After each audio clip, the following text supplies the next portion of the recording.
That was a shark that's holding onto my leg and driving me around. And I was screaming and everything was happening so quickly, and then all of a sudden it just stopped and it let go of me. And I started just trying to swim. I didn't know how bad the damage immediately was, but I knew it was bad. I knew I was dying.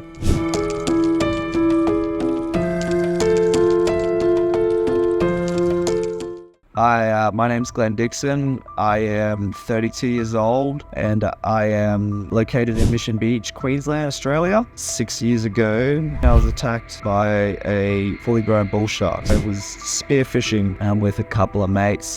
This would have maybe been around my 10th to 12th dive in experience. I was getting pretty comfortable with diving. We were chasing a species of fish, a new location that I've never been before as well. It was pretty bad for visibility. I had a good breath. I was quite comfortably going down 25 meters. I sat on the bottom, relaxed and looked around, and there was a particular fish I was after, which I thought that was down there was a tusk fish, and ended up being a bloody parrotfish. But either way I shot, I started rising up nice and slow, and I pulled the fish into me because he was making so much noise. That was the moment I felt like I just got hit by a bus and just tucked into a washing machine. The force was just ridiculous that I experienced, and microseconds travel in your head when that happens. You go into immediate fight or flight mode, shock. I subconsciously just was like, yeah, okay, I'm getting attacked by a shark. I knew that was a shark that's holding onto my leg and driving me around. And I was screaming and everything was happening so quickly, and then all of a sudden it just stopped and it let go of me. I started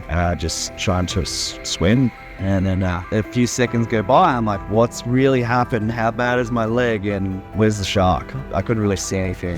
The shark popped in and he was right next to me. And I screamed again, like I just looked at him. I didn't know how bad the damage immediately was, but I knew it was bad. But yeah, just use the rest of my limbs and start swimming as quick as I could. So I got closer to the rock, just touched the rock actually. Then I got pulled under again. And it was just a few tugs, and there was a clean take. So I took my calf off and it was on the same leg. Yeah, what happens is sharks, they ball attack, like they get into a feeding frenzy. So, if there was other sharks around, especially that size, I would have just been annihilated by all of them. I thought it was going to turn straight into me and finish me off, like just attack my face. I was pretty thankful when I was getting, when I got on that rock and managed to get up on the edge. And then when I saw Rick realizing, like, said someone was going to come help me, I passed out at that point, and I woke back up. I was getting pulled, so I was getting slowly put down in the boat, and apparently I was smiling, so I smiled because I just knew I was out of the water. I was really at the beginning. I knew I was dying. I was fully nearly bled out at that stage.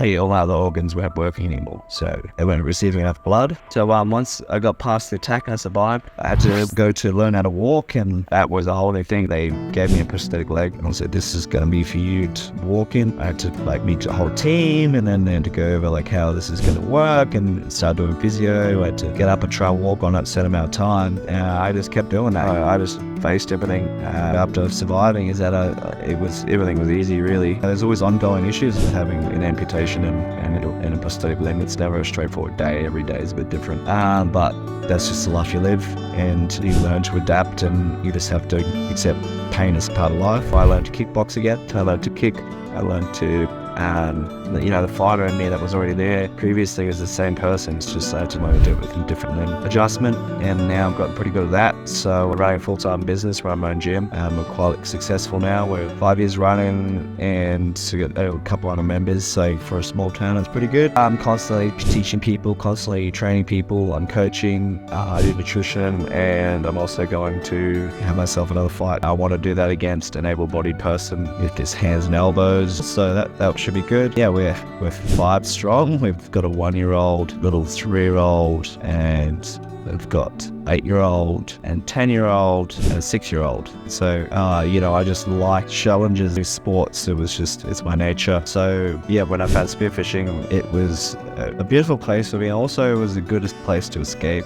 It's just quiet down there. It's beautiful. It really just takes you away from the everyday run of life. It was all very emotional, but going through crazy emotions with it all. Losing a limb, that was you'd have to deal with it like a loss of a life. But yeah, it's just have to make a mistake along the way and then learn from it and then take another step forward. And that's just my approach to life, because it's never going to be straightforward. So I guess if I had one message that I would give everybody out there in the world is to believe in themselves, to finally put put effort in finding out who they truly are. My advice is to never give up and to continue, but to remember that putting your own values first and looking after yourself help create happiness.